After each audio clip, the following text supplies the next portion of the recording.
नमस्कार बच्चों। आज हम क्लास 11th केमिस्ट्री में ऊष्मागतिकी वाले चैप्टर के सभी वस्तुनिष्ठ प्रश्न विद कॉन्सेप्ट को समझेंगे। अब समझने से ये फ़ायदा होगा कि एग्ज़ाम में जो है आपकी मेमोरी बनी रहेगी और जो आपके जो आंसर क्वेश्चन आएंगे उनके सही से एक्यूरेट जवाब दे पाओगे। शुरुआत करें। आप आज का जो पहला क्वेश्चन है, पहला क्वेश्चन ये है कि प्रबल अम्ल तथा प्रबल क्षार की उदासीनीकरण की ऊष्मा दी हुई है यहाँ पर क्वेश्चन में, है ना। कितनी दे रखी है? प्रबल अम्ल तथा प्रबल क्षार की उदासीनीकरण की ऊष्मा का मान 57 किलो जूल है। यदि 0.5 मोल लिया आपने HNO3 विलियन को 0.20 मोल NaOH विलियन में डाला जाए तो निकलने वाली ऊष्मा क्या होगी? अपन जो डाल रहे हैं यहाँ पर 0.20 मोल NaOH की डालेंगे, है ना। मोल किसके डालेंगे अपन? NaOH के। किसको उदासीनीकरण करने के लिए? 0.5 मोल HNO3 को। तो निकलने वाली ऊष्मा होगी, अब यहाँ पे 57.0 की किलो जूल होगा या 28.5 होगा या 11.4 होगा या 34.9 होगा। ये समझने की कोशिश करते हैं अपन। होता क्या है कि यहाँ पर दोनों के उदासीनीकरण के लिए कितनी जरूरत पड़ी अपने को? 57 किलो जूल प्रति मोल, है ना। प्रबल अम्ल और प्रबल क्षार के लिए उदासीनीकरण की ऊष्मा का मान 57.0 किलो जूल है। तो 0.20 मोल NaOH के लिए क्या होगा? तो सीधा है, यहाँ पर अपने लिए कितना लग रहा है? 0.2 मोल के लिए देखेंगे। 0.2 मोल के लिए, तो 0.2 मोल के लिए जो है इसको ये कर देंगे, है ना। ऊष्मा यहाँ पर निकल रही है तो एक्चुअल में जो ये वैसे वैल्यू तो माइनस में होनी चाहिए, है ना। किस में होनी चाहिए? माइनस में। तो ये जो 57 में मल्टीपल कर दो, तो 0.2 को 57 में मल्टीपल करोगे, करके देखिए जल्दी से, तो क्या आंसर आएगा? यहाँ पर आंसर आएगा आपका 11.4। कितना आएगा? 11.4 किलो जूल आएगा आंसर। तो ये जो है इसका जो सही आंसर जो है ये आएगा। 0.2 को 57 से मल्टीपल करोगे तो 11.4 आएगा। ओके। अगला जो क्वेश्चन है आपका, निम्न में से किस एंथैल्पी का मान सदैव ऋणात्मक होगा? क्या संवहन की एंथैल्पी का मान ऋणात्मक होगा, या दहन की एंथैल्पी का, या विलयन की एंथैल्पी का, या फिर गलन की एंथैल्पी का? तो हमेशा जो है जो एंथैल्पी का मान जो होता है, जहाँ पर भी दहन होता है, दहन की जगह बात करेंगे तो दहन की एंथैल्पी का मान क्या होगा? ऋणात्मक होगा। दहन की एंथैल्पी का मान ऋणात्मक होगा। आगे, प्रबल अम्ल तथा प्रबल क्षार की उदासीनीकरण की ऊष्मा का मान कितना होता है? प्रबल अम्ल और प्रबल क्षार की उदासीनीकरण की ऊष्मा का मान होता है -13.7 किलो जूल होता है। ये सी वाला ऑप्शन यहाँ पे गलत है। एक्चुअल में होता क्या है? -13.7 किलो जूल होता है प्रबल अम्ल तथा प्रबल क्षार की उदासीकरण ऊष्मा का मान। चलिए, डी वाला सही है इसमें। आगे बढ़े। अगला है आपके सामने क्वेश्चन हाजिर। 2 ग्राम मेथेन के दहन पर 25 किलो कैलोरी ऊष्मा उत्पन्न होती है, तो मेथेन की दहन ऊष्मा ज्ञात करो। क्या दिया हुआ है? 2 ग्राम मेथेन के दहन के लिए। तो यहाँ पर 2 ग्राम मेथेन के लिए कितनी जरूरत पड़ी है? जो रिएक्शन होती है मेथेन का दहन, जो रिएक्शन होती है वो ये होती है कि CH4 प्लस O2, क्या बन रहा है यहाँ पर? CO2 plus H2O। ठीक है, ऑक्सीजन को बैलेंस करने के लिए 2 यहाँ पर लिखेंगे तो 2 यहाँ आ जाएगा। ये हो गया भैया। अब यहाँ पर 1 मोल मेथेन दे रखा है, ध्यान से सुनिएगा। 1 मोल मेथेन है।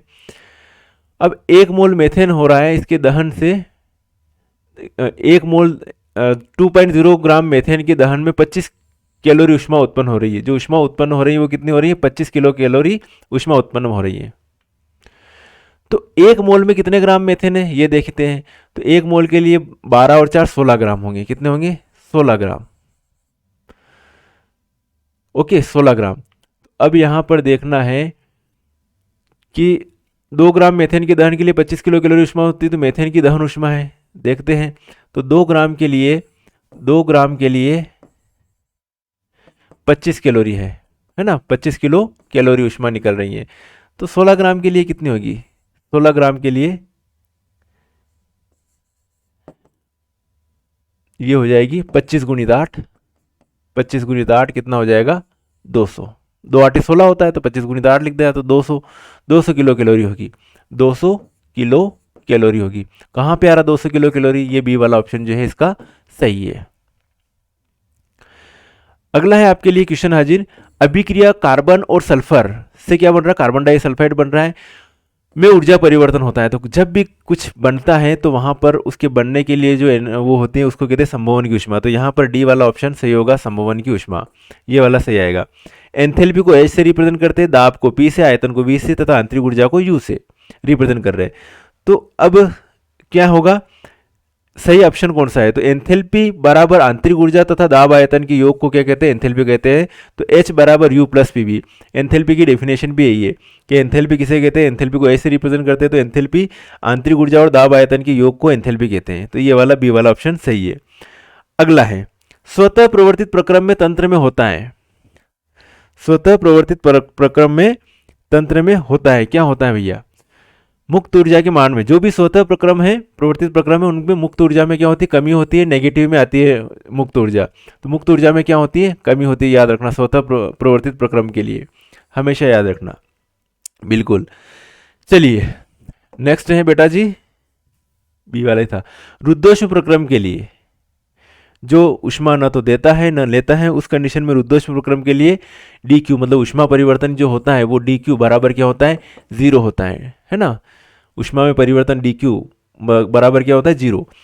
स्थिर दाब पर अभिक्रिया की ऊष्मा, स्थिर दाब पर अभिक्रिया की ऊष्मा, तो यहां पर इसको एंथैल्पी के रूप में देखेंगे तो Hp माइनस HR मतलब प्रोडक्ट की एंथैल्पी माइनस रिएक्टेंट की एंथैल्पी, ये हो जाएगा स्थिर दाब पर अभिक्रिया की ऊष्मा। तो सी वाला ऑप्शन जो है यहाँ पर बिल्कुल सही है।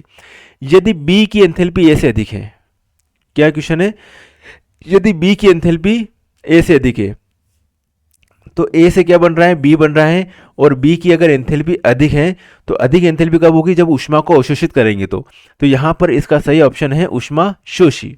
क्या है, ऊष्मा शोषी। ओके, ऊष्मा शोषी आएगी बेटा जी। नेक्स्ट, निम्न में से कौन सा ऊष्मागतिक फलन अवस्था फलन है? तो कार्य तथा ऊष्मा दोनों क्या है, वो इनको कहते हैं अवस्था फलन। कार्य तथा ऊष्मा दोनों ही अवस्था फलन है ना, कार्य तथा ऊष्मा दोनों ही क्या है, अवस्था फलन होते हैं। सी वाला ऑप्शन बिल्कुल सही है। अवस्था फलन होते हैं, एक होते हैं पथ फलन। पथ फलन जो होते हैं वो तंत्र की प्रारंभिक अवस्था और अंतिम अवस्था पर डिपेंड करते हैं। तो कार्य और ऊष्मा तंत्र की प्रारंभिक अवस्था और अंतिम अवस्था पर डिपेंडेंट नहीं होते हैं, इनको अपन कहते हैं कार्य फलन, है ना। क्या कहते हैं, अवस्था फलन, सॉरी, इनको क्या कहते हैं, अवस्था फलन। और पथ फलन जो होते हैं वो अवस्था फलन कार्य और ऊष्मा, पथ फलन जो होते हैं तंत्र की प्रारंभिक अवस्था और अंतिम अवस्था पर डिपेंड करते हैं। ब्रह्मांड की एंट्रोपी, भाई साहब ब्रह्मांड की एंट्रोपी लगातार बढ़ रही है ना। किसी तंत्र की अनियमितता की नाम माप को क्या कहते हैं, एंट्रोपी कहते हैं। तो जैसे जैसे समय निकल रहा है वैसे वैसे क्या हो रहा है, ब्रह्मांड की एंट्रोपी अनियमितता क्या होती जा रही, बढ़ती जा रही। तो ब्रह्मांड की एंट्रोपी हमेशा लगातार बढ़ रही है ना। चलिए, इसी कारण तो ये एटमॉस्फेयर परिवर्तन वगैरह ये सारे हो रहे हैं एंट्रोपी परिवर्तन के कारण। किसी आदर्श गैस के समतापी प्रसार के लिए, किसी आदर्श गैस के समतापी प्रसार के लिए एंथैल्पी स्थिर रहती है। समतापी प्रसार के लिए हमेशा क्या रहेगी, एंथैल्पी जो रहेगी वो क्या रहेगी, स्थिर रहेगी, इसमें कोई चेंज नहीं आएगा। ओके, चलिए अगला, निम्नलिखित में से कौन सा कथन गलत है?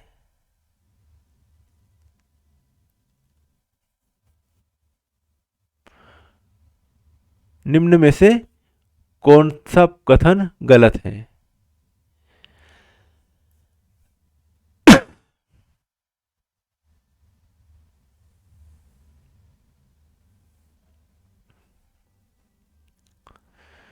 तापमान एक अवस्था फलन है, ये गलत है। बी वाला ऑप्शन यहाँ पर, इसका बी वाला ऑप्शन आएगा। तापमान जो है क्या है, एक अवस्था फलन है, ये वाला जो है ये गलत है।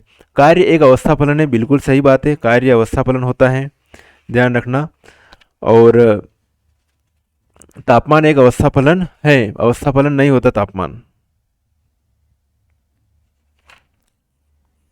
चलिए अगला है आपके लिए क्वेश्चन हाजिर।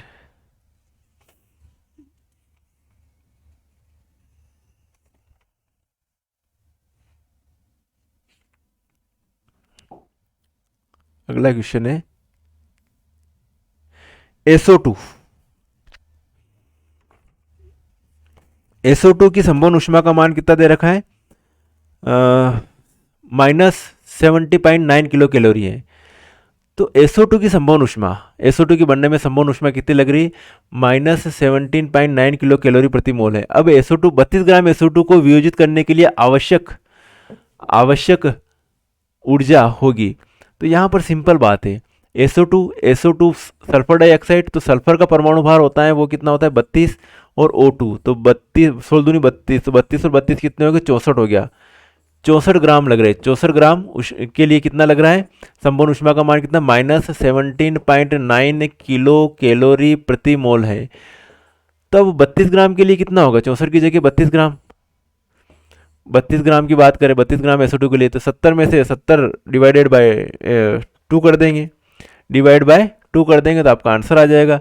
कितना आ जाएगा, इसका आधा 35 पॉइंट माइनस में ना, तो हाँ माइनस में, तो माइनस में आएगा, तो ये वाला ऑप्शन सही आएगा। ओके, -35.45 किलो कैलोरी ये आ जाएगा। आगे बढ़े, तो ये डी वाला नहीं आएगा, इसका ए वाला सही है। पदार्थ तथा ऊर्जा का विनिमय बाहरी स्थान से नहीं होता, उस निकाय को क्या कहते भैया, उस निकाय को क्या कहते, विलिखित। पदार्थ तथा ऊर्जा का विनिमय बाहरी स्थान से नहीं होता, उस निकाय को क्या कहते, विलिखित। कोई विनिमय, ना तो ऊष्मा का ना पदार्थ का विनिमय हो रहा, तो इसको क्या कहते हैं, विलिखित। तो विलिखित तंत्र किसको कहते हैं, जैसे थर्मस वगैरह होता है, ये विलिखित तंत्र है, जिसमें ना तो ऊष्मा का ना पदार्थ का, दोनों का आदान प्रदान नहीं हो रहा है। ओके, बर्फ को के जल में पिघलने पर एंट्रोपी क्या होती है भैया, पॉजिटिव है ना। बर्फ जब जल में पिघलता है तो एंट्रोपी क्या होती है, पॉजिटिव होती है, ऊष्मा मिलती है ना। तो एंट्रोपी हमेशा बर्फ से जल में पिघलने पर एंट्रोपी पॉजिटिव होगी, मालिक्यूल बिखर जाएंगे तो एंट्रोपी पॉजिटिव होगी, धनात्मक होगी, अनियमितता बढ़ती जाएगी। आदर्श गैस के 2 मोल निर्वात में स्वतः प्रसारित होते हैं, किया गया कार्य क्या होगा। आदर्श गैस के 2 मोल निर्वात में स्वतः हो रहे हैं, तो किया गया कार्य क्या हो जाएगा, यहाँ पर 0 होगा, है ना। QP बराबर QV प्लस डेल एनआरटी आएगा, डेल एनआरटी आएगा। स्थिर दाब पर मोलर ऊष्माधारिता का मान स्थिर ताप पर मोलर ऊष्माधारिता से सदैव जो है हमेशा क्या रहता है, स्थिर दाब पर मोलर ऊष्माधारिता का मान स्थिर ताप पर मोलर ऊष्माधारिता से सदैव अधिक होता है। क्या होता है, अधिक होता है। चलिए अगला क्वेश्चन है बेटा जी, अगला पॉइंट, पदार्थ के 1 मोल मानक अवस्था पर अपने अवयवी तत्वों से बनने पर होने वाला एंथैल्पी परिवर्तन कहलाता है। क्या कहलाता है भैया, पदार्थ के 1 मोल मानक अवस्था पर अपने अवयवी तत्वों से बनने वाला, तो अवयवी तत्वों से जब बनेगा तो वहां पर कौन बनेंगे, मानक संभवन ऊष्मा होती है, उसको कहते हैं मानक संभवन ऊष्मा, बनना फॉर्मेशन होना, मानक संभवन ऊष्मा होगा यहाँ पर। चलिए एंट्रोपी की इकाई क्या होती है, joule kelvin inverse mole inverse, joule kelvin inverse mole inverse, ये इसकी इकाई है। एंट्रोपी तंत्र की क्या है, एंट्रोपी तंत्र की अव्यवस्था की माप है। क्या है, अव्यवस्था, जितनी ज़्यादा अव्यवस्था है उतनी ज़्यादा एंट्रोपी है, तो अव्यवस्था लिखेंगे, अव्यवस्था की माप होती है। प्रबल अम्ल और प्रबल क्षार की उदासीनीकरण ऊष्मा का मान, ठीक है, प्रबल अम्ल और प्रबल क्षार की उदासीनीकरण ऊष्मा का मान कितना होता है, ये जो होगा 57 किलोजूल, कितना होगा 57 किलोजूल, 57 किलोजूल।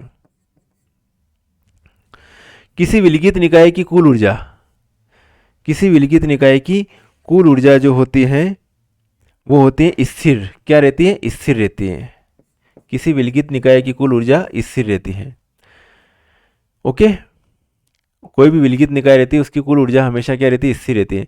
नेक्स्ट है, किसी पदार्थ की आंतरिक ऊर्जा दाब व आयतन का गुणनफल का योग, है ना। किसी पदार्थ की आंतरिक ऊर्जा U और दाब आयतन मतलब PV, है ना। आंतरिक ऊर्जा दाब व आयतन का गुणनफल, दाब आयतन का गुणनफल क्या कहलाता है, अभी बताया था एंथैल्पी H, तो यहाँ पर इसका सही आएगा योग एंथैल्पी कहलाता है, एंथैल्पी, और एंथैल्पी को अपन H से रिप्रेजेंट करते हैं।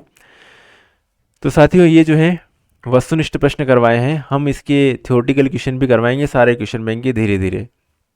ओके, अभी जो है एक लास्ट चैप्टर और बचा है साम्यावस्था, बाकी चैप्टर सब मैंने करवा दिए हैं, तो उसकी लिंक जो है मैं डिस्क्रिप्शन में दे दूंगा। सिस्टमेटिक तरीके से सारे वीडियो क्वेश्चन बैंक सामने लेके देखिएगा, आपको मेमोराइज होंगे और आपको एग्जाम में 100% बेनिफिट मिलेगा। चलिए बच्चों, मिलेंगे फिर नेक्स्ट वीडियो में, तब तक के लिए ओके बाय, जय हिंद।